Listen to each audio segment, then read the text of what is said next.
1066 Yves menatap David sejenak. Dia tidak bisa melihat ada yang salah dengan dirinya.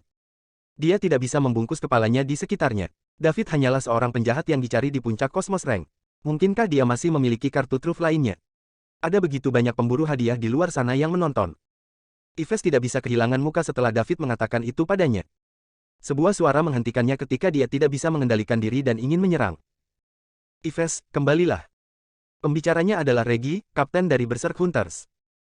Kapten, bocah ini berani mengabaikanku. Biarkan aku melumpuhkannya dulu, kata Yves tanpa menoleh ke belakang. Aku menyuruhmu kembali, kata Reggie dengan nada lebih berat. Yves tertegun. Saat Kapten Kraut berbicara dengan nada seperti ini, Yves tidak akan berani untuk tidak mematuhinya.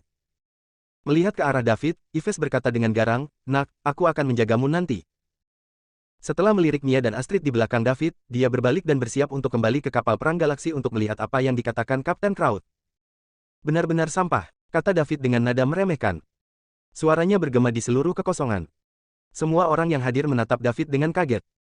Bagaimana mungkin penjahat yang dicari bisa begitu sombong? Beraninya dia menyebut wakil kapten pemburu berserk sebagai sampah. Yves yang baru saja berbalik, langsung berhenti dan perlahan menoleh ke arah David.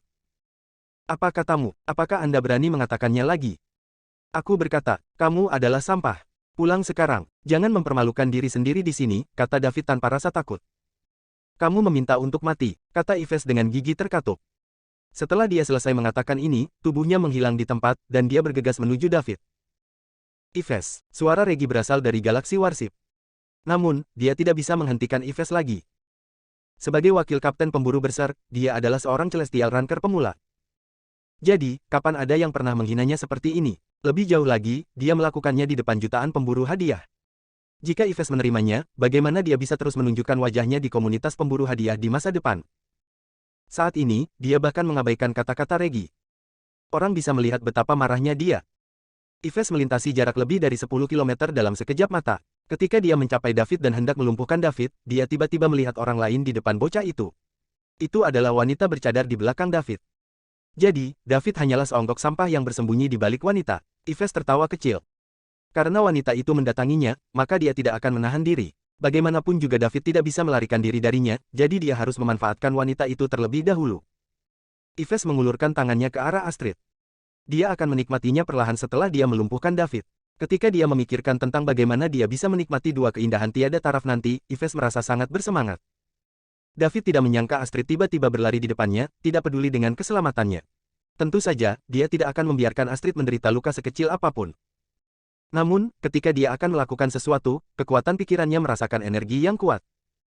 Orang ini sangat kuat. Menilai dari itu, orang tersebut harus menjadi Celestial Ranker puncak.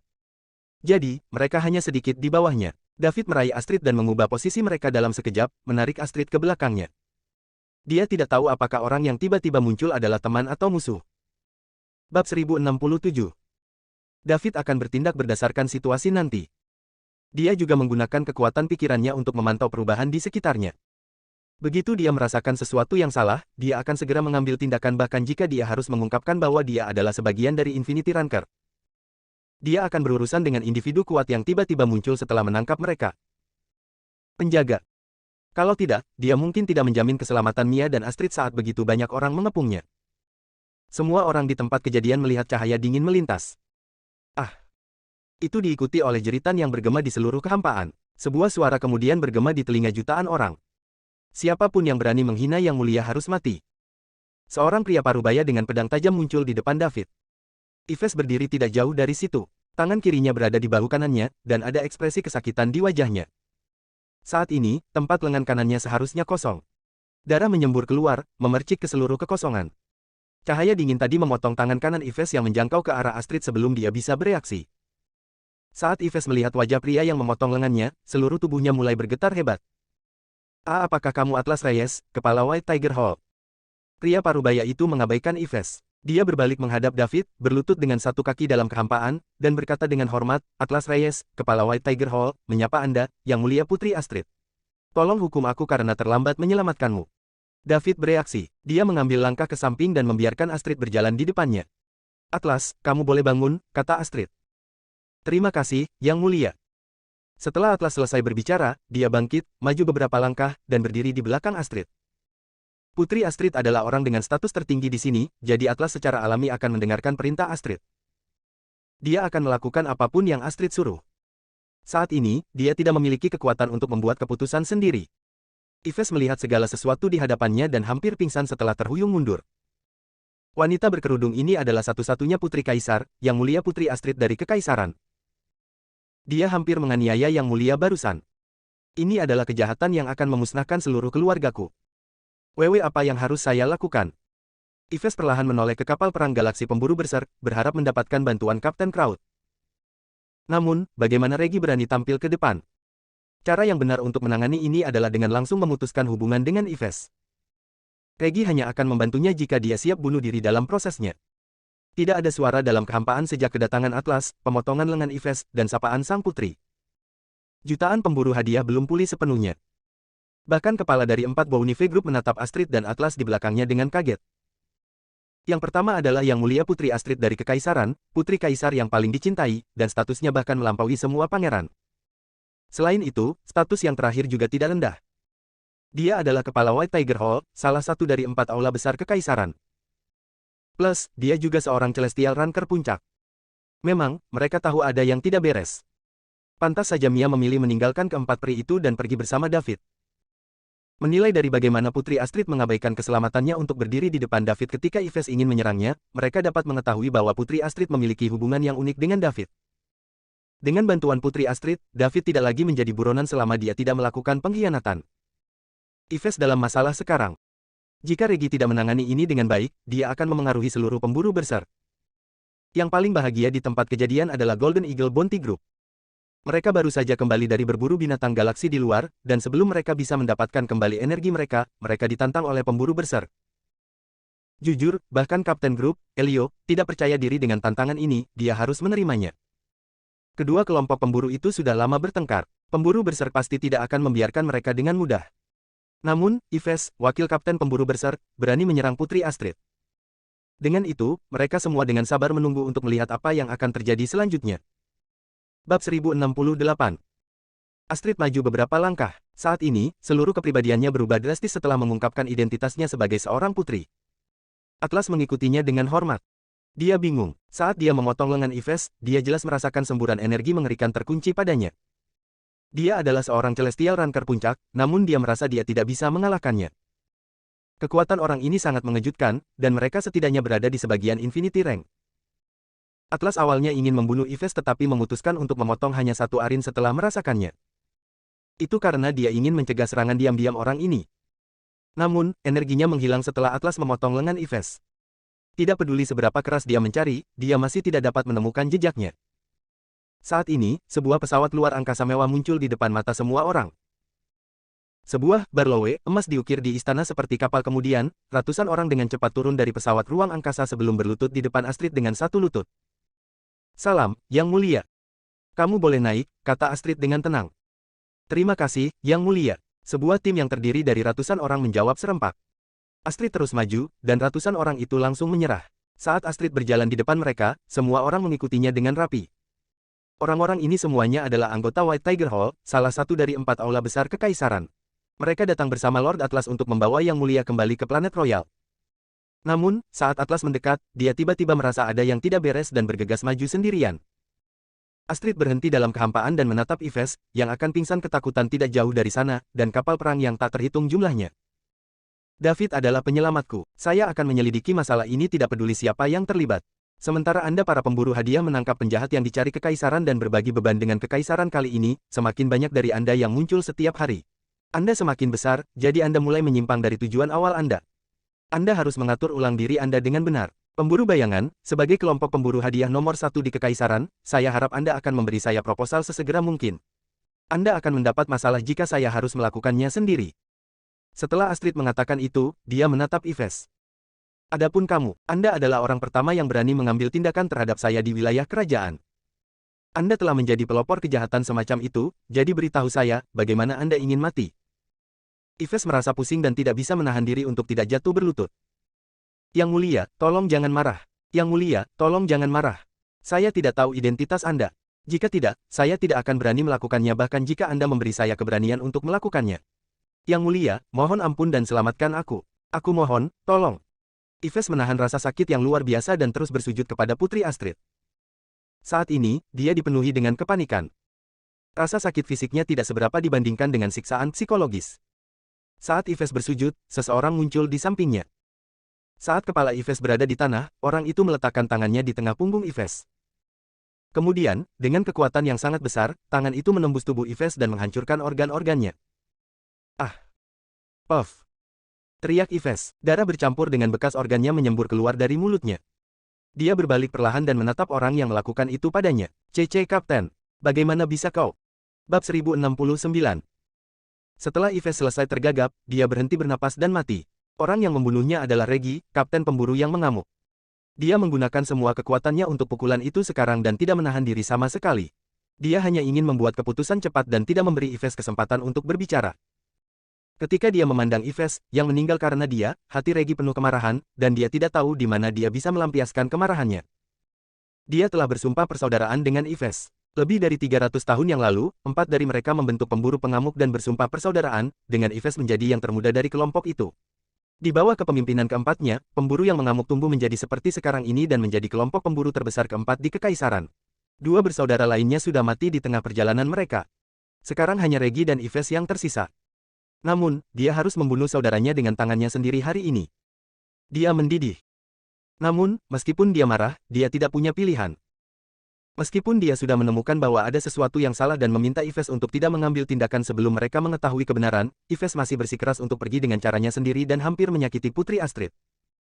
Jika dia tidak membunuh Yves sendiri, pemburu yang mengamuk akan terlibat, dan tidak ada yang bisa melarikan diri jika Putri Astrid memutuskan untuk melihat ini.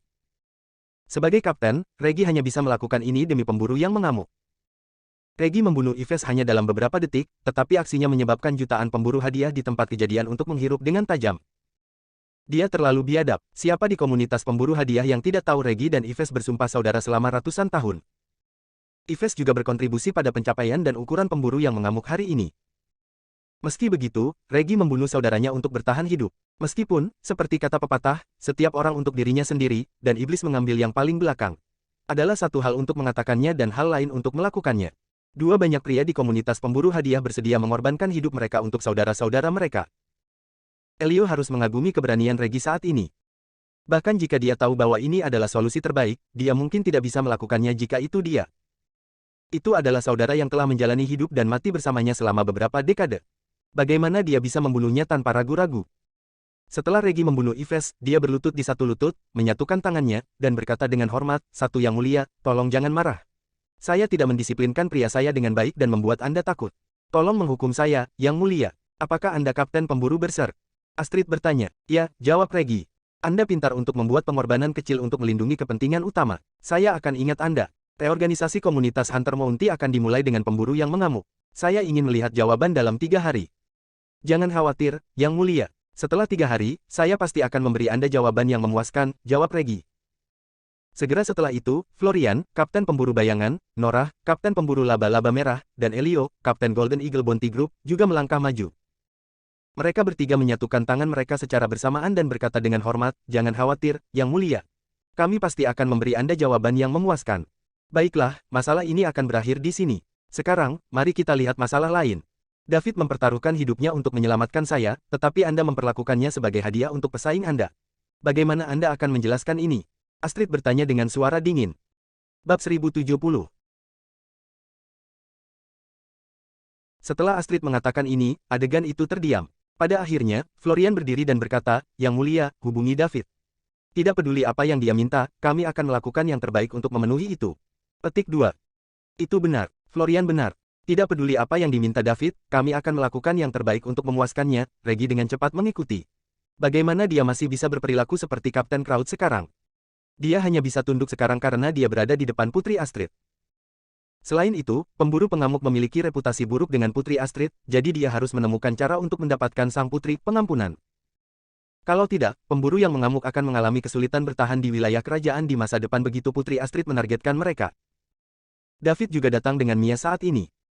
Dia mendengar Astrid berbicara tentang dia, jadi dia tahu sudah waktunya baginya untuk maju. "David, aku sudah berurusan dengan masalah ini. Jika Anda membutuhkan yang lain, Anda bisa memberitahu saya. Mereka akan memuaskan Anda." Kalau tidak, saya tidak akan menghindarinya. Astrid menyembunyikan ekspresinya yang serius dan berkata dengan lembut. Dia berbicara dengan David dengan nada yang sama sekali berbeda dibandingkan dengan orang lain. Semua orang di tempat kejadian bisa mendengarnya, dan mereka memandang David secara berbeda lagi. Putri Astrid terlalu baik untuk anak ini. Bahkan jika David menyelamatkannya, perlakuan seperti itu tidak akan mungkin terjadi. Hubungan antara keduanya jelas tidak normal. Mereka harus mengingat anak yang beruntung ini. Di masa depan, ia bahkan mungkin menjadi suami putri. Identitas dan statusnya akan meroket sekaligus, melampaui banyak orang. David, saya minta maaf, saya sangat menyesal telah memperlakukan Anda seperti penjahat yang dicari di kekaisaran dan bahkan ingin memperlakukan Anda sebagai hadiah. Saya minta maaf karena membuat Anda dirugikan, apa yang Anda butuhkan. Anda bisa memberitahu kami, dan kami akan mencoba yang terbaik untuk memuaskan Anda, kata Florian dengan rendah hati. Dia juga sangat tidak berdaya. Sebagai pemimpin kelompok pemburu hadiah nomor 1 kekaisaran, pemburu bayangan, dan ranker celestial yang terlambat, ia harus berbicara dengan rendah hati kepada ranker kosmos di depan jutaan pemburu hadiah. Florian merasa canggung, tetapi dia tidak punya pilihan. David memiliki Putri Astrid di belakangnya. Jika ini tidak ditangani dengan baik, ia akan memiliki waktu yang buruk di wilayah kerajaan di masa depan. Selain dia, semua pemburu hadiah juga akan mengalami kesulitan. Selain itu, kepala White Tiger Hall juga ada di belakang Putri Astrid, dan dia adalah seseorang yang lebih kuat daripada Florian. Karena itu, ia harus rendah hati. Tidak mencoba yang terbaik, tapi kamu harus. Astrid berkata dengan sungguh-sungguh. Ya, kami akan memuaskannya. Kami pasti akan memuaskannya, kata Florian segera. David, jangan takut, katakan saja apa yang Anda inginkan. Saya akan mengawasi ini untuk Anda. Mereka harus memenuhinya bahkan jika mereka tidak bisa. Jika tidak, saya akan memberi mereka neraka di wilayah kerajaan dan bahkan seluruh Bima Sakti, kata Astrid kepada David dengan nada lembut lagi. Semua mata tertuju pada David. Mereka semua menghela nafas secara internal, mengapa anak ini begitu beruntung. Meskipun mereka tidak tahu apa yang terjadi antara David dan Putri Astrid, mereka mungkin bisa menebak dari Putri Astrid menyatakan bahwa David adalah penyelamatnya. Putri Astrid mungkin bosan dengan planet royal, jadi dia menyelinap keluar dari planet royal dan tidak memberitahu Kaisar. Bab 1071. Selama proses tersebut, dia menghadapi bahaya di luar dan diselamatkan oleh David. Bima Sakti begitu besar, bagaimana David bisa bertemu Putri Astrid yang menyelinap keluar dari planet royal dan bahkan membuatnya sangat menyukainya. Beberapa pria iri akan hal ini. Daud memikirkannya. Ini mungkin kesempatan bagus. Banyak dari pemburu hadiah ini telah menjelajahi luar dan seharusnya mengumpulkan beberapa barang aneh dan berharga. Dia bisa meminta mereka untuk mengambil semuanya dan kemudian secara pribadi membayar sejumlah besar untuk mereka. Pada saat yang sama, dia dapat menginstruksikan mereka untuk tidak mengungkapkan harga pastinya, karena jika tidak, Yang Mulia akan menyelidiki masalah ini setelahnya dan membuat mereka mengembalikan apa yang mereka dapatkan. Dengan melakukan itu, para pemburu hadiah ini pasti akan tutup mulut dan tidak mengekspos diri setelah mendapatkan keuntungan yang begitu besar. Dengan begitu, dia bisa menghabiskan banyak uang dalam waktu singkat dan mendapatkan banyak poin mewah. Dia bahkan mungkin menembus peringkatnya saat ini dalam satu gerakan dan langsung menuju ke peringkat Infinity. Saat itu, dia akan dianggap sebagai raksasa di Bima Sakti. Begitu dia merawat Grandmaster Tufin, dia akan menyelesaikan krisis di bumi. Ide yang bagus, David berpikir sendiri. Setelah membuat keputusan, David bertanya, kalian semua adalah elit di komunitas pemburu hadiah, jadi kalian seharusnya menjelajahi banyak tempat yang tidak diketahui, bukan? Para kapten rombongan bingung mengapa David mengajukan pertanyaan seperti itu. Namun, Florian menjawab, David, pemburu hadiah tidak hanya membantu kekaisaran menangkap penjahat yang dicari, tetapi kami juga kadang-kadang pergi berburu binatang galaksi dan menjelajahi beberapa area yang tidak diketahui untuk mendapatkan hadiah tinggi. Saya tidak punya hobi, tapi saya suka mempelajari hal-hal aneh. Jika Anda menemukan sesuatu yang tidak Anda kenal dan tidak berguna saat menjelajahi hal yang tidak diketahui, saya harap saya dapat membelinya dengan harga tinggi, kata David. Jadi begitu. Para kapten menghela nafas lega. Mereka baik-baik saja setelah David menyatakan permintaannya. Mereka secara otomatis mengabaikan bagian harga tinggi. Putri Astrid telah mengatakan sesuatu, jadi mereka tidak berani meminta uang kepada David. Selama bertahun-tahun mereka berada di luar sana, mereka memang mendapatkan hal-hal tertentu yang tidak mereka ketahui tujuannya. Mereka dapat menawarkan beberapa dari mereka untuk membodohi David. Kami memang mendapatkan beberapa barang yang tidak diketahui penggunaannya selama bertahun-tahun. Karena Anda menyukainya, dapatkah Anda memberitahu kami alamat Anda? Ketika kami kembali, kami akan segera mengirimkan barang kepada Anda. Bagaimana menurutmu? Bagus, sangat bagus. Untuk alamatnya, kirim saja ke Blue Star, jawab David dengan gembira. Blue Star adalah planet tempat tinggal keluarga Mia. Namun, Blue Star tidak diperintah oleh keluarga besar atau kekuatan besar seperti planet lain. Sebaliknya, itu didominasi oleh banyak kekuatan kecil, jadi sepertinya agak kacau. Keluarga Concord bahkan bukan 10 kekuatan teratas di Blue Star. Baiklah, kami akan segera meminta seseorang untuk mengirim barang ke Blue Star setelah kami kembali. Baiklah, kalau begitu sudah beres. Setelah David mengatakan itu, dia berteriak kepada jutaan pemburu hadiah lainnya, jika Anda memiliki hal-hal yang tidak diketahui atau aneh, Anda dapat mengirim semuanya ke Blue Star. Aku akan membelinya dengan harga tinggi. Aku tidak akan membiarkanmu melakukan perjalanan dengan sia-sia. Apakah kamu mendengar itu? Kirim semua barang asing ke Blue Star, kata Astrid dingin. Ya, jangan khawatir, Yang Mulia. Kami akan melakukan seperti yang dikatakan David, kata jutaan orang. Namun, suara mereka terdengar agak kacau. Pada dasarnya, mereka meminta sang putri untuk tidak khawatir dan mereka akan melakukan apa yang dikatakan David. Bab 1072.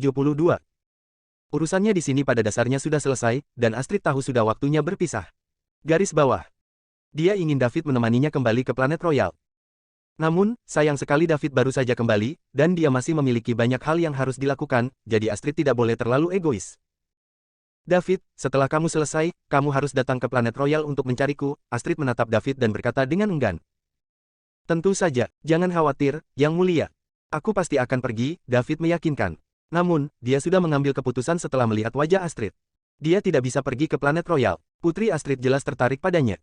Bukankah dia akan masuk ke dalam jebakan jika dia pergi ke planet Royal? Meskipun bagi orang lain, itu adalah berkah yang telah ditanamkan selama beberapa masa hidup untuk memiliki Putri Astrid seperti mereka. Sayangnya, David melakukannya ingin ini. Dia masih belum menyelesaikan masalah wanitanya sendiri. Dia tidak bisa memprovokasi Putri Astrid. Jika tidak, dia hanya akan menambah masalah bagi dirinya sendiri. Baiklah, aku pergi dulu. Selamat tinggal David. Selamat tinggal Mi. Maksudku, dan Sferi. Aku akan menunggumu di planet Royal. Jika kamu tidak datang, aku akan mendatangimu diam, Astrid mengancam dengan lembut. Dia tidak tahu mengapa dia begitu bahagia dengan David akhir-akhir ini. Dia ingin melanjutkan ini agar dia bisa melihat David setiap hari. Sayang sekali dia tidak bisa menyerahkan segalanya dan mengikuti David seperti Mia karena statusnya. Astrid tidak bisa melepaskan identitasnya sebagai sang putri, dan itu juga bukan sesuatu yang bisa dia lepaskan bahkan jika dia mau. Jika dia melakukan ini, seberapa sedihnya ayah dan ibunya. Begitu pula dengan kakak-kakaknya yang memanjakannya sejak kecil. Selain itu, Astrid juga sedih meninggalkan mereka. Kalau saja David bisa tinggal di planet Royal sepanjang waktu. Saat ini, Putri Astrid sebenarnya sedikit iri pada Mia. Dia bisa melakukan apapun yang dia inginkan dan tidak khawatir tentang hal-hal lain. Tolong jangan. Yang Mulia, kali ini Anda telah menghadapi bahaya dari dikeluarkannya dari planet Royal. Jangan lakukan ini lagi. Kami akan datang ke planet Royal untuk bertemu denganmu, David dengan cepat membujuk. Dia takut gadis ini akan mundur lagi.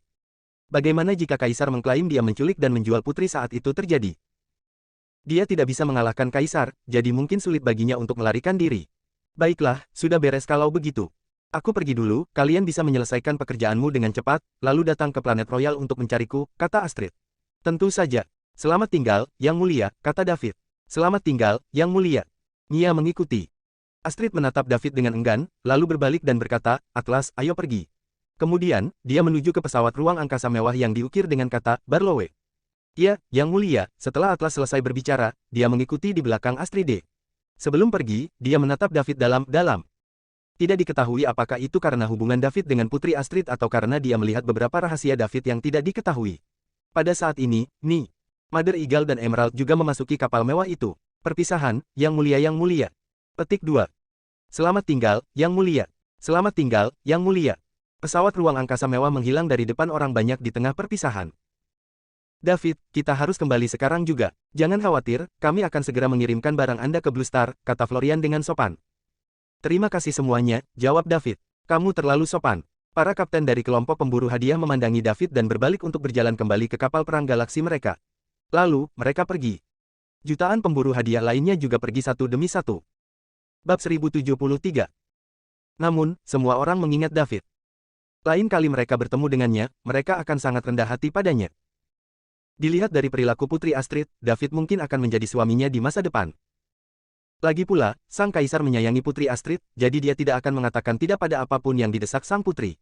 David berbalik untuk berkata kepada Mia di belakangnya setelah para pemburu hadiah pergi secara bertahap, Mia, ayo pergi. Baiklah, Tuan David. Keduanya kembali ke Octagon dan melaju menuju Blue Star di Royal Regent.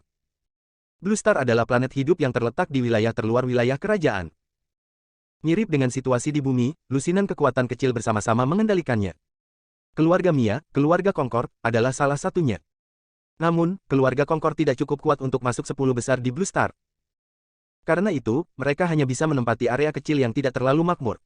Hanya setelah Mia membuat namanya terkenal di luar dan bertemu dengan beberapa orang besar selama bertahun-tahun, keluarganya perlahan bisa bangkit. Saat itu, keluarga Concord berada di peringkat terendah Blue Star. Meskipun mereka tidak terlalu kuat sekarang, mereka jauh lebih baik dari sebelumnya, dan karena Mia, keluarga Concord sekarang menjadi kekuatan khusus di Blue Star yang tidak berani diprovokasi oleh siapapun. Lagi pula, Mia adalah salah satu dari 4 peri di Bima Sakti.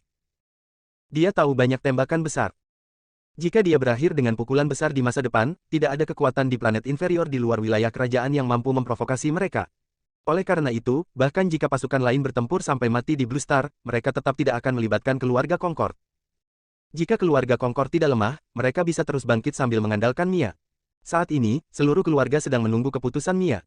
Jika dia memilih seseorang yang kuat sebagai pendukungnya dan menikah dengannya, keluarga Concord akan bangkit dengan bantuan dukungan ini.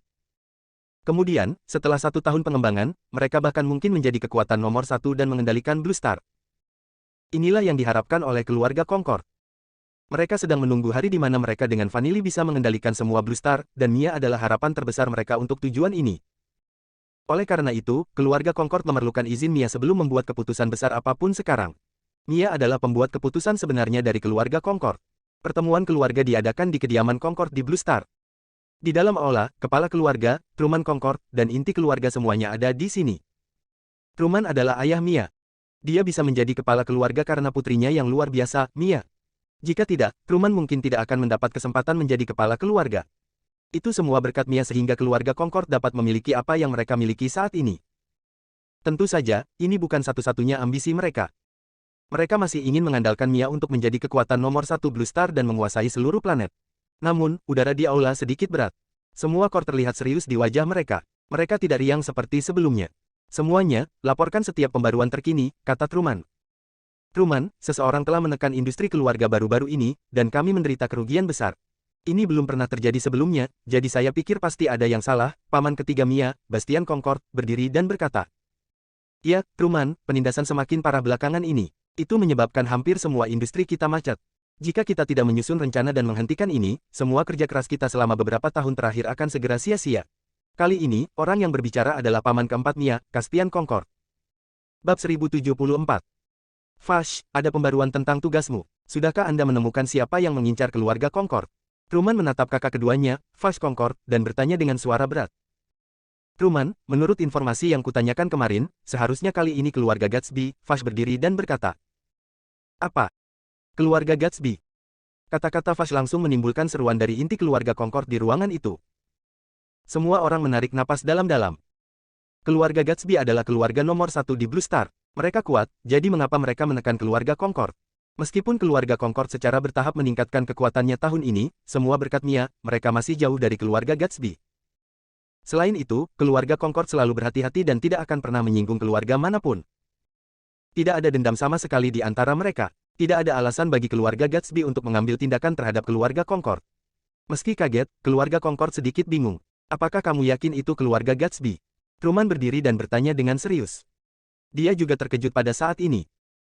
Jika itu adalah keluarga Gatsby, itu akan merepotkan dengan kekuatan keluarga mereka saat ini. Mereka sama sekali tidak memiliki kesempatan untuk melawan keluarga Gatsby. Kecuali Mia meminta bantuan di luar Blue Star. Namun, keluarga Gatsby, sebagai keluarga terbesar Blue Star, menempati hampir sepertiga sumber daya dan wilayah Blue Star. Oleh karena itu, kebanyakan orang tidak ingin menyinggung perasaan mereka. Aku yakin itu mereka, jawab Vash. Dia tidak akan berani mengatakan ini jika dia tidak percaya diri. Vash bertanya kepada banyak orang dan menghabiskan banyak uang untuk mendapatkan informasi ini. Memang keluarga Gatsby yang mengincar mereka dari belakang. Ketika Truman mendengar ini, dia jatuh ke kursi seperti semua energi telah tersedot keluar dari tubuhnya. Oh tidak, itu keluarga Gatsby. Apa yang harus saya lakukan?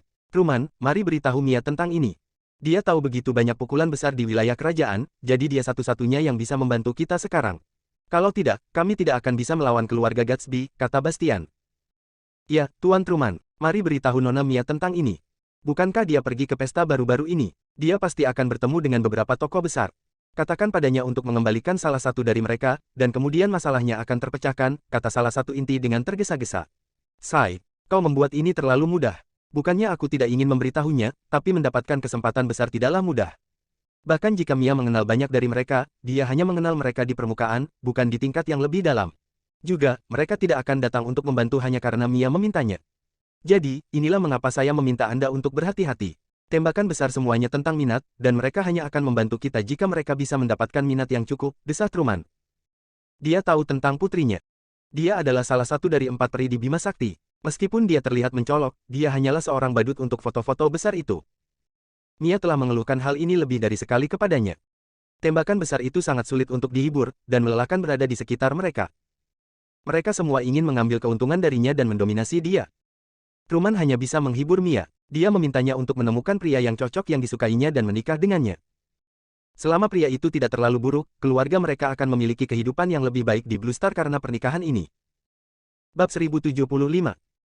Seseorang kemungkinan akan terpengaruh ketika tenggelam dalam lingkungan yang tidak menyenangkan. Jika Mia selalu berkeliaran di sekitar tembakan besar, akan sulit baginya untuk mendapatkan dukungan jika dia kehilangan kepolosannya setelah beberapa bajingan berkomplot melawannya. Namun, Mia belum pernah menemukan pasangan yang cocok. Truman, kita harus memberitahu Mia apakah dia bisa menyelesaikan masalah darurat keluarga atau tidak. Tidak apa-apa, selama dia mencoba yang terbaik, kami tidak akan menyalahkannya. Jika tidak memungkinkan, kita dapat menyerahkan semua yang kita miliki saat ini dan kembali ke rumah lama kita. Tidak apa-apa jika kita kembali bertani, kata Vash. Ya, Truman, kita tidak boleh menyembunyikan ini dari Mia apapun yang terjadi. Bagaimana jika dia menyalahkanmu ketika dia kembali untuk melihat keluarga hancur? Bahkan jika keluarga Gatsby kuat, mereka hanya kuat di Blue Star. Mia telah tinggal di wilayah kerajaan selama bertahun-tahun, jadi dia mungkin bisa menyelesaikan ini, tambah Caspian. Aku tahu apa yang kau katakan, tapi bukannya kau tidak mengenal Mia? Jika dia mengetahui hal ini, dia akan melakukan segalanya untuk menyelamatkan keluarga, dan dia bahkan mungkin melakukan sesuatu yang bertentangan dengan keinginannya. Mia telah banyak berkorban untuk keluarga, jadi aku tidak ingin menghancurkan secercah harapan terakhirnya. Apakah Anda mengerti maksud saya? Truman melihat ke inti keluarga dan berkata, bukan hanya dia kepala keluarga, tapi dia juga seorang ayah. Truman tidak ingin putrinya mengorbankan segalanya untuk keluarganya. Inti keluarga diam. Tentu saja, mereka tahu apa yang dimaksud Truman. Mia harus mendapat kesempatan besar untuk datang menyelamatkan keluarga agar mereka bisa menghentikan keluarga Gatsby. Namun, tidak mudah untuk mendapatkan kesempatan besar yang akan datang. Mia harus mengorbankan sesuatu untuk membuat mereka datang, dan keluarga Concord tidak mampu membayarnya. Namun, Mia bisa. Apa yang bisa Mia berikan? Tubuhnya. Sebagai ayah Mia, Truman tentu tidak akan memaksa putrinya untuk membuat pilihan ini. Ia berharap Mia bisa memilih sesuai dengan keinginannya. Namun, tidak semua orang setuju dengan ide Truman. Beberapa anggota keluarga berpikir bahwa karena Mia adalah seorang wanita, cepat atau lambat dia akan dinikahkan. Bukankah bagus menggunakan kesempatan ini untuk menikah dengan orang besar? Dengan begitu, dia bisa membantu keluarga dan juga menambah kekuatan keluarga. Namun, mereka tidak berani mengatakannya dengan lantang, jadi mereka hanya bisa memikirkan ini di dalam hati mereka. Truman, kami bersikap kasar dan terburu nafsu. Mia telah banyak berkontribusi pada keluarga, dan kami tidak boleh memaksanya. Jadi, apa yang akan kita lakukan selanjutnya? Keluarga Gatsby mendatangi kami dengan sangat marah, jadi mereka pasti tidak akan menyerah begitu saja, tanya Vash. Cobalah yang terbaik untuk menjadi kecil. Jual semua yang bisa Anda jual dan ubah menjadi uang. Dengan begitu, kita akan memiliki kehidupan yang lebih baik meski harus kembali ke rumah lama, kata Truman. Ya, Truman, kami akan melakukannya sekarang. Membubarkan. Saat semua orang pergi, Truman tiba-tiba berkata, tunggu. Kor berbalik dan menatapnya. Truman memindai inti di tempat kejadian dengan tegas dan berkata, ku beritahu lagi, jangan beritahu Mia tentang ini. Jika saya mengetahuinya, siapapun yang tidak patuh akan dihukum sesuai aturan keluarga, mengerti? Ya, semua orang menjawab pada saat bersamaan. Meskipun beberapa dari mereka tidak mau menyerahkan kehidupan mereka saat ini, mereka tidak punya pilihan. Mereka hanya bisa memberikan saran dan tidak membuat keputusan tentang peristiwa besar apapun dalam keluarga. Pergi berkemas. Kita mungkin harus segera meninggalkan tempat ini. Bab 1076. Burke telah mengawasi David di planet Boundless. Dialah yang memasukkan David ke dalam daftar buronan kekaisaran dan mengungkap keberadaan David ke komunitas pemburu hadiah. Tujuannya adalah untuk membalas dendam pada David. Burke dibayangi oleh kakak laki-lakinya Maleaki sejak dia masih kecil, mengakibatkan kecemburuan yang hebat. Oleh karena itu, dia akan merasa sangat cemburu setiap kali dia melihat seseorang yang lebih baik darinya. David tidak hanya lebih muda dan lebih kuat darinya, tetapi dia juga mengabaikan Burke dan mengambil Mia dari plan Boundless secara paksa terlepas dari halangannya. Burke pasti tidak akan melewatkan kesempatan untuk mengirim David ke hukuman abadi. Setelah David tiba di pinggiran wilayah kerajaan, Burke sedang menunggu kabar bahwa dia telah ditangkap oleh pemburu hadiah yang tak terhitung jumlahnya dan dikirim ke militer kekaisaran. Dia ingin tahu kekuatan apa yang ada di belakang Daud, dan dia juga ingin tahu apa yang akan dilakukan Daud dalam menghadapi tekanan kekaisaran. Namun, sudah sehari, dan Burke masih belum mendapatkan pembaruan apapun. Ini membuat Burke sedikit bingung. Pada akhirnya, dia hanya mendapat hukuman 4 kata dari ayahnya Ramos. Kembali ke sini sekarang. Hati Burke menegang, dia tahu sesuatu yang buruk telah terjadi. Meskipun sejak itu dia bertanya dari semua sisi, dia tetap tidak mendapatkan apa-apa. Burke semakin bingung. Sebelum dia mengetahui apa yang terjadi, dia tidak ingin kembali ke wilayah kerajaan. Namun, dia tidak berani melanggar perintah ayahnya. Jadi, dia hanya bisa menuju ke wilayah kerajaan dengan gelisah. Ini terkait dengan Putri Astrid dari Kekaisaran, jadi Burke secara alami tidak dapat menemukan apapun. Meskipun jutaan pemburu hadiah dan pengumpul intelijen dari berbagai kekuatan hadir, itu terkait dengan seseorang yang berstatus tinggi, jadi tidak ada yang berani menyebarkan apapun secara sembarangan. Begitulah efek jerak Kekaisaran. Pada saat yang sama, ini karena royalti Kekaisaran Bima Sakti dan pencegahan keluarga Barlowe. Sejak Kekaisaran Bima Sakti memusnahkan Sang Ruil, seluruh Bima Sakti berada di bawah kendali keluarga Barlowe. Mereka telah menjalankannya selama bertahun-tahun, jadi tempat keluarga Barlowe sudah berada jauh di dalam hati orang-orang. Tidak peduli seberapa baik atau buruknya, berita apapun yang terkait dengan keluarga Barlowe di Bima Sakti tidak boleh dibagikan secara pribadi tanpa izin. Jika tidak, begitu ditemukan, orang yang melakukannya akan dijatuhi hukuman penjara seumur hidup atau seluruh keluarganya dimusnahkan. Karenanya, Burke tidak dapat mengetahui apa yang terjadi ketika David tiba di luar wilayah kerajaan. Banyak orang tahu yang sebenarnya, tetapi tidak ada yang mau mengambil risiko membuat keluarga mereka musnah untuk memberitahunya. Bahkan ayah Burke, Ramos, baru saja menyuruh Burke untuk segera menemuinya. Burke semakin gelisah saat dia duduk di kapal menuju wilayah kerajaan. Dia sangat ingin tahu apa yang telah terjadi. Karena ayahnya menolak untuk memberitahunya, dia akan dimarahi bahkan jika dia bertanya lagi. Selain ayahnya, satu orang lain harus tahu. Itu adalah saudara laki-lakinya Maleaki. Burke tidak ingin mengemis pada Maleaki. Meskipun dia tahu kakaknya akan memberitahunya bahkan jika dia bertanya, dia tidak punya pilihan. Jika dia tidak mengetahuinya, dia tidak akan merasa nyaman. Pada akhirnya, dia menghubungi Maleaki. Ini adalah pertama kalinya dia menghubungi kakak laki-lakinya setelah meninggalkan keluarga selama lebih dari 10 tahun. Yang mengejutkannya adalah dia tidak bisa menghubungi alat komunikasi Maleaki. Oh tidak, sesuatu yang serius pasti telah terjadi. Burke pingsan tak bernyawa. Jika dia tidak bisa menghubungi Maleaki, itu berarti Maleaki sengaja mengabaikannya.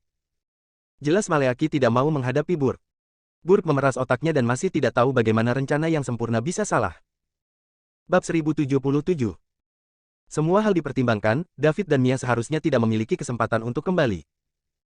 Namun, kenyataan menamparkan wajah Burke. Burke bergegas kembali ke wilayah kerajaan dengan gelisah. Dia tidak tahu apa yang menunggunya, tetapi dia harus menghadapinya. Saat ini, David dan Mia sedang menuju ke Blue Star dengan gembira. David senang karena, pada periode berikutnya, dia mungkin memiliki kesempatan untuk menghabiskan banyak uang untuk mendapatkan banyak poin mewah. Kemudian, dia akan dapat menembus peringkatnya saat ini dan mencapai peringkat Infinity. Kemudian, dia bisa menghentikan ancaman mendasar yaitu keluarga Tufin. Lagi pula, bahkan jika hanya 1% dari jutaan pemburu hadiah yang mengirim barang, itu masih 10.000 dari mereka. Plus, itu akan menjadi hal-hal yang tidak mereka kenal. Tidak peduli apakah mereka berharga atau tidak. David senang selama dia memiliki kesempatan untuk membelanjakan uang. Bahkan jika dia menghabiskan 100 juta untuk setiap orang, itu masih akan menjadi 1 triliun. Adapun Mia, dia juga sangat gembira. Mulai sekarang, dia tidak perlu bertindak sesuai dengan niat orang lain. Dia hanya perlu mengikuti David. Dilihat dari waktu bersamanya, David santai dan tidak berbagi kebiasaan buruk dari orang-orang besar lainnya. Mia selalu perlu berhati-hati dengan tembakan besar. Dia khawatir dia akan menyinggung mereka jika dia mengatakan sesuatu yang salah. Namun, itu tidak sama dengan David. Dia bisa mengatakan apapun yang dia inginkan, dan David tidak akan marah ketika dia melontarkan lelucon. Mia merasa senang menghabiskan waktu bersama David seperti ini. Ayahnya, Truman, telah menyuruhnya mencari dukungan yang cocok selama ini. Namun, itu tidak mudah. Bagaimanapun, ini tentang hidupnya. Fergus adalah salah satu kandidat penting yang diincar Mia. Namun, setelah dia menunjukkan jati dirinya, dia terkejut karena dia tidak berpikir bahwa dia adalah orang seperti itu. Oleh karena itu, Mia mengira kandidatnya yang lain juga sama dengan dia. Mereka hanya ingin menyentuh tubuhnya. Tidak ada yang akan benar-benar mencintai dan melindunginya seumur hidup. Ketika mereka akhirnya mendapatkannya, mereka akan bosan padanya. Kemudian, mereka akan meninggalkannya. Meskipun Mia tidak menghabiskan banyak waktu dengan David, dia tahu bahwa David sangat santai. Berjalan dan menarik, dia tidak memiliki nafsu serakah di matanya. Sebaliknya, mereka sangat jelas. Dia juga kuat, dan dia tidak mengudara. Setelah menghabiskan begitu banyak waktu dengan wanita cantik tiada taraf seperti kedua peri, dia tidak pernah sekalipun menunjukkan hasrat apapun. Dia juga memiliki kontrol yang kuat. Dia benar-benar memukul bahkan seorang wanita yang bermartabat seperti Putri Astrid. Selama mereka bukan orang idiot, siapapun bisa tahu bahwa Putri Astrid sangat enggan saat hendak pergi. Mia tidak ingin melawan sang putri untuk David, dan dia tidak memiliki banyak persyaratan. Dia akan senang bahkan jika dia adalah pelayan mereka jika itu berarti dia bisa tinggal di sisi David. Tidak ada yang bisa dibandingkan dengan status dan identitas Astrid. Yang terpenting, dia akan merasa nyaman. Dia tidak perlu takut dan tetap waspada setiap saat. 2 hari kemudian, Blue Star muncul di depan mereka. Saat David melihat planet berwarna biru, dia mulai meratapi keajaiban alam semesta. Setelah memasuki wilayah kerajaan, mereka telah melihat planet hidup yang tak terhitung jumlahnya dalam perjalanan mereka, besar dan kecil. Ini adalah kekosongan di luar wilayah kerajaan. Tidak ada jumlah planet mati yang bisa dibandingkan dengannya. Memang, ini adalah tempat paling makmur di Bima Sakti. Juga, ini adalah tempat yang lebih terpencil di wilayah kerajaan. Itu pasti akan lebih makmur di jantung Royal Region, yang merupakan area sekitar planet Royal. Ketika David di sekolah, dia mengajukan pertanyaan kepada guru sainsnya. Selain bumi, apakah ada planet hidup lain di alam semesta? Saat itu, jawaban sang guru sangat membekas di hati David. Tentu saja, bumi hanyalah setetes air di lautan yang merupakan alam semesta. Asteris namun, tempat-tempat itu terlalu jauh dari bumi, jadi kami tidak dapat menjelajahinya. Saya yakin manusia akan meninggalkan bumi dan menemukan alien ketika ada teknologi yang lebih maju di bumi. Satu David bertanya-tanya, sudah berapa lama, dan saya sudah bertemu dengan alien legendaris tersebut. Ketika David memikirkan hal ini, dia berbalik untuk melihat Mia. Alien tidak jauh berbeda dengan manusia di bumi. Jika saya harus menemukan perbedaan, mereka lebih cantik dan berkelas daripada manusia. Baik Mia maupun Astrid seperti itu. Mia bisa merasakan tatapan David padanya. Kulit mulus di wajahnya yang menawan mulai memerah, menggoda orang lain untuk menggigitnya. Bab 1078. Setelah terdiam beberapa saat, Mia kembali sadar dan mulai memperkenalkan planet tersebut. Tuan David, planet di depan kita adalah Blue Star, dan itu juga planet tempat tinggal keluarga saya. Bagaimana menurutmu? Cantik kan? Anda tidak akan menyesal tinggal di sini. Saat kita berada di Blue Star, aku akan mengajakmu berkeliling untuk melihat pemandangan. Dia bisa merasa nyaman dengan David dan mengatakan apapun yang diinginkannya. Jika itu orang lain, Mia tidak akan berani bicara banyak. Ya, itu indah. Saya harus merepotkan keluarga Anda untuk periode berikutnya, kata David. Apa yang kamu bicarakan, Tuan David? Merupakan suatu kehormatan bagi keluarga kami untuk bekerja untuk Anda. Bagaimana itu akan menjadi masalah? Semua orang di keluargaku akan menyambut kedatanganmu. Mia, jangan katakan itu. Kita berteman, jadi kita harus setara. Berhenti memanggilku Tuan David. Kedengarannya tidak menyenangkan bagi keluarga Anda. Juga, saya tidak menyukainya. Kenapa kau tidak memanggilku Dev saja? Mustahil, kenapa aku tidak memanggilmu David saja? Mia memikirkannya dan berkata. Dia tidak akan berani memanggil David dengan penuh kasih sayang. Bahkan Putri Astrid tidak memanggilnya seperti itu, jadi bagaimana dia berani memanggilnya? Bukankah ini memberitahu orang lain bahwa dia memiliki status yang lebih tinggi daripada Putri Astrid? Baiklah, kata Daud. Dia tahu akan sulit bagi Mia untuk memanggilnya Dev dengan begitu intim. Alien menganggap hierarki lebih serius daripada manusia. Jika itu masalahnya, kamu juga bisa lebih nyaman denganku. Rasanya seperti kau menjaga jarak dariku. Kami berteman, jadi kamu tidak perlu melakukan itu. Mia menatap David dan tersenyum. Baiklah, Nona Mia, canda David. Tidak bisakah kamu menjatuhkan Nona? Keluargaku juga memanggilku seperti itu. Tidak, aku bukan penatuamu. Kami berteman. Kamu juga bisa memanggilku seperti itu jika kamu adalah temanku. Saya khawatir keluarga saya akan salah paham. Salah paham apa? Hubungan kita. Kita ini apa? Kami berteman, jadi panggil saja aku Mia. Puff. Keduanya mengobrol dengan gembira. Octagon mendekati Blue Star. Di bawah bimbingan keluarga Conrad, Octagon mendarat di wilayah keluarga Concord. Saat ini, keluarga Concord baru saja mengalami krisis. Oleh karena itu, mereka menjual semua yang dimiliki keluarga dengan harga yang murah. Mereka bahkan tidak menjualnya dengan harga 1% dari harga aslinya. Mereka tidak punya pilihan. Di bawah tekanan keluarga Gatsby, keluarga nomor 1 di Blue Star, sangat sedikit keluarga yang berani mengambil alih properti keluarga Concord. Kalaupun ada, mereka akan menggunakan kesempatan ini untuk menurunkan harga. Hingga kini, keluarga Concord masih belum tahu mengapa keluarga Gatsby tiba-tiba mengincar mereka. Truman bahkan membawa seluruh inti keluarga ke keluarga Gatsby untuk meminta maaf. Pada akhirnya, mereka bahkan tidak bisa masuk ke pintu dan hanya bisa berdiri di luar sepanjang hari. Oleh karena itu, mereka kembali sedih dan tertekan. Mereka tidak mendapatkan jawaban atau pengampunan dari keluarga Gatsby. Dengan itu, keluarga Concord hanya bisa menjual asetnya. Tidak peduli seberapa rendah penawaran pihak lain, mereka akan menjual selama seseorang mau membeli. Setelah menjual semuanya, keluarga Concord mulai pindah. Mereka bersiap-siap untuk kembali ke rumah tua tempat mereka dulu tinggal. Lebih dari 1.000 anggota keluarga mulai pindah. Seluruh keluarga berada dalam kekacauan. Truman memandang Manor, dan hatinya dipenuhi dengan keengganan. Mereka bahkan menjual Manor ini dengan harga yang sedikit. Bagaimanapun, mereka telah tinggal di sini selama beberapa dekade.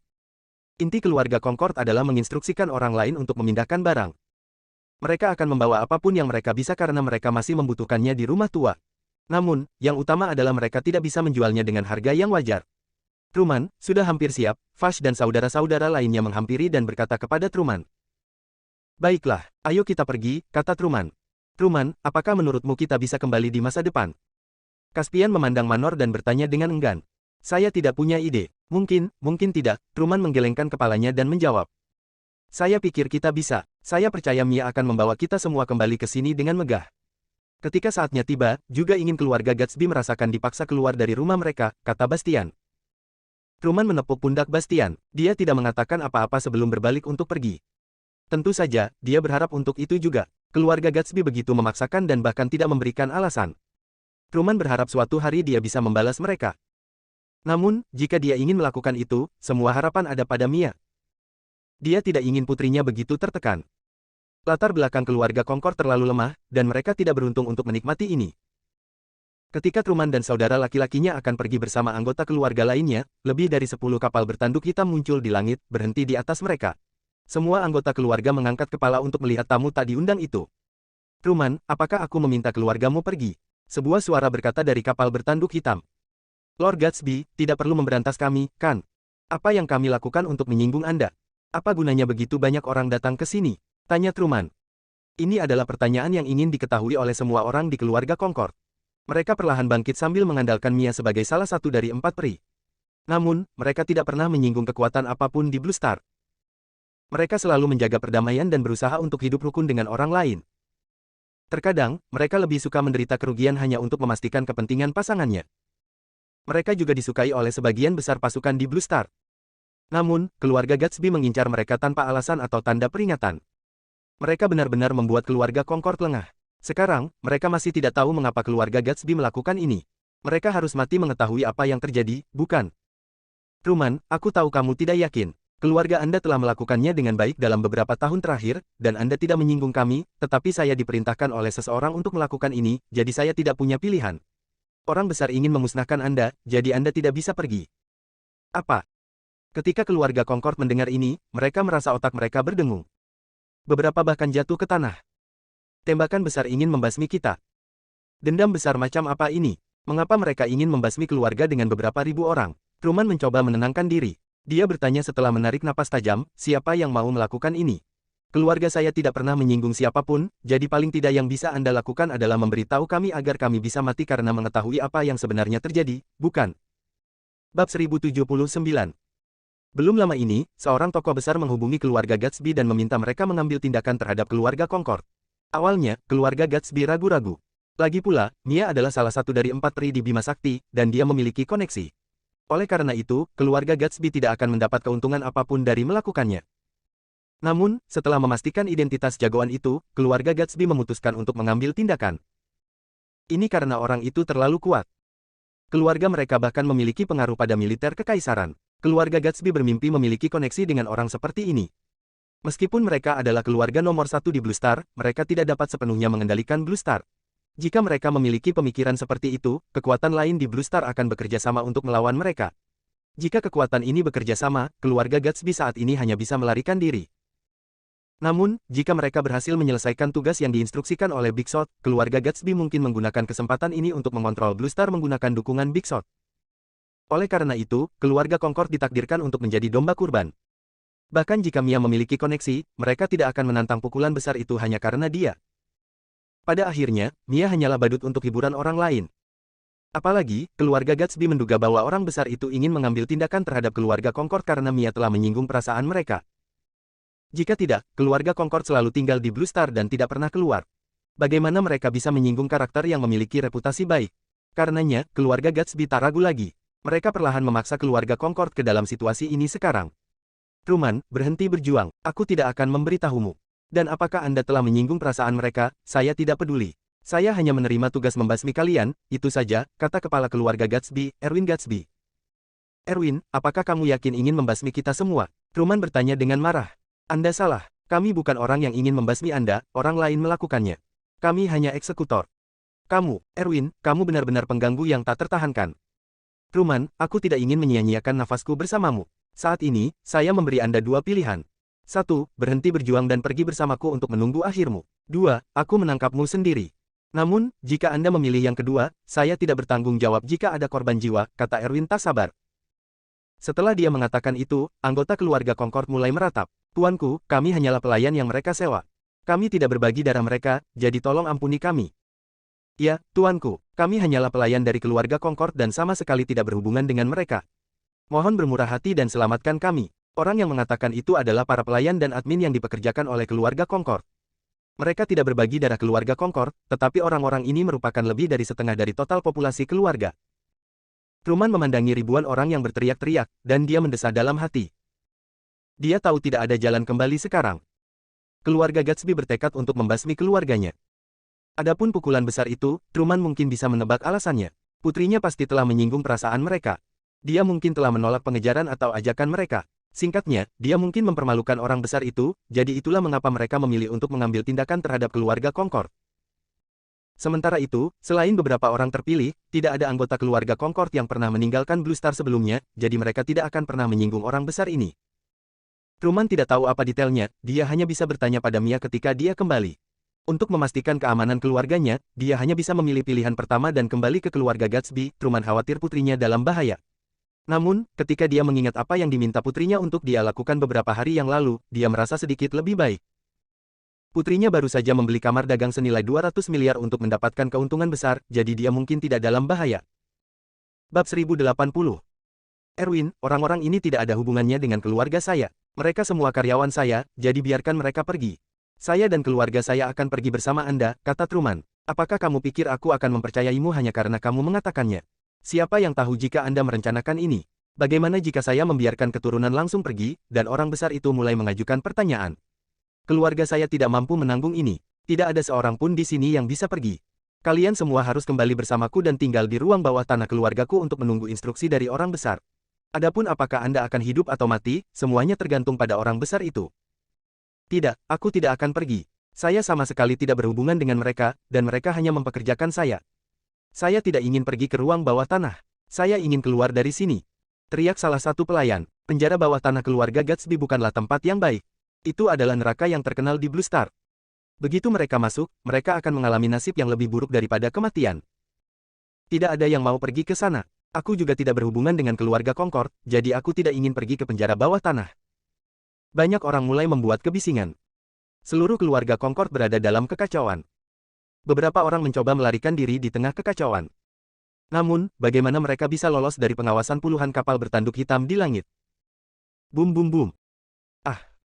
Beberapa meriam energi ditembakkan dari kapal bertanduk hitam. Orang-orang yang mencoba melarikan diri menjerit sebelum berubah menjadi gumpalan asap. Mereka bahkan melibatkan orang-orang di sekitar mereka yang tidak ingin melarikan diri. Setelah lebih dari 100 orang tewas, pemandangan menjadi hening. Mereka diberi pelajaran berdarah, jadi tidak ada yang berani mengatakan ingin pergi lagi. Truman dan saudara-saudaranya melihat pemandangan ini dengan mata merah darah. Namun, mereka tidak bisa berbuat apa-apa. Setelah menambahkan semua keturunan langsung keluarga Concord, kerabat agunan, dan pelayan, hanya ada lebih dari 1000 orang. Sekarang, 1/10 dari mereka telah mati. Jadi, bagaimana mungkin mereka tidak merasa sedih? Ayo satu, melarikan diri. Kenapa kamu tidak bergerak? Brengsek, siapapun yang berani bergerak akan berakhir seperti mereka. Aku akan membasmi kalian semua di sini. Sebuah suara arogan berkata. Suara ini terdengar sangat muda, jadi seharusnya berasal dari generasi muda keluarga Gatsby. Truman, awasi orang-orangmu. Kalau tidak, jangan salahkan saya karena tidak punya ampun, kata Erwin. Gatsby, saya akan mengingat ini. Jangan beri kami kesempatan untuk kembali. Jika tidak, kami akan melakukan hal yang sama kepadamu berkali-kali lebih buruk, kata Truman dengan gigi terkatup. Oh, apakah Anda pikir Anda semua itu? Banyak kali lebih buruk. Bagaimana Anda berencana untuk melakukan itu? Dengarkan aku, Truman, kamu tidak punya kesempatan. Setelah dia mengatakan itu. Ledakan. Suara keras lainnya, lebih dari 100 orang menghilang dari dunia ini. Kamu jingan, kamu sangat tidak tertahankan. Petik 2. Truman menunjuk ke kapal bertanduk hitam di langit dan berteriak. Namun, sebelum dia selesai berbicara, saudaranya Vash menghentikannya. Truman, berhenti. Truman terhenti sehingga dia hanya bisa menatap langit lekat-lekat. Bersambung.